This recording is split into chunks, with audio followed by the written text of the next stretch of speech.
สวัสดีครับวันนี้นะฮะสินค้าตัวนี้เพิ่งนำเข้ามาใหม่นะฮะตัวราคาประหยัดมาจากจีนนะฮะประเทศจีนนะฮะประเทศจีนสุดยอดแล้วฮะจีนก็คือเป็น5 โค้ดตัวใหม่ตัวนี้ตัวราคาประหยัดนะฮะจีนเขาก็รู้ว่าเศรษฐกิจไม่ดีก็เลยดั้มราคามาให้ขายนะราคาคือ 9,000 บาทนะฮะ 9,000 บาทนะครับดูนะครับตัวนี้เป็น5 โค้ดโคตรแม่นเลยนะฮะ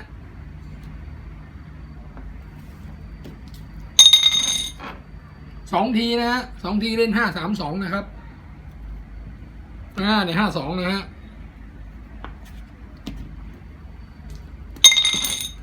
ทีเดียวนะฮะ4-2 เอี่ยวนะครับ2 เอี่ยวนะครับ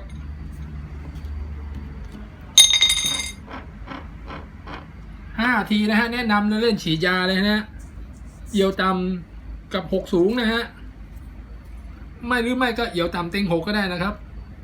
นี่เห็นไหมเอี่ยวต่ำเต็ง6นะฮะอันนี้ถือว่าเจ้ามันออกไฮโลนะครับแต่ก็ออก2 หน้าเลยนะฮะ3 ทีนะ3 ทีแนะนำให้กัก5-2เลยนะหรือกัก5 ต่ำนะฮะลองดูนะครับเห็นไหมฮะ5 กับ 2นะฮะเจ้านะครับแม่นนะครับตัวนี้2 ทีอีกนะฮะ5-2ครับกัก5 ต่ำอย่างนี้ก็ถือว่าเจ้านะครับเพราะมันอยู่ในโทนต่ำ5 ทีอีกแล้วนี่แนะนำฉีดยาเลยเหี่ยวต่ำเต็ง6เลยเหี่ยวต่ำ6 สูงก็ได้นะเย็ดเคทีมนี้ออกพระรามนะครับ ถือว่าซวยไปแล้วครับไอทีครับผิดทีเดียวเอง4 ทีนะฮะ4-5-6นะฮะลองดูนะครับเห็นไหม5-6นะฮะ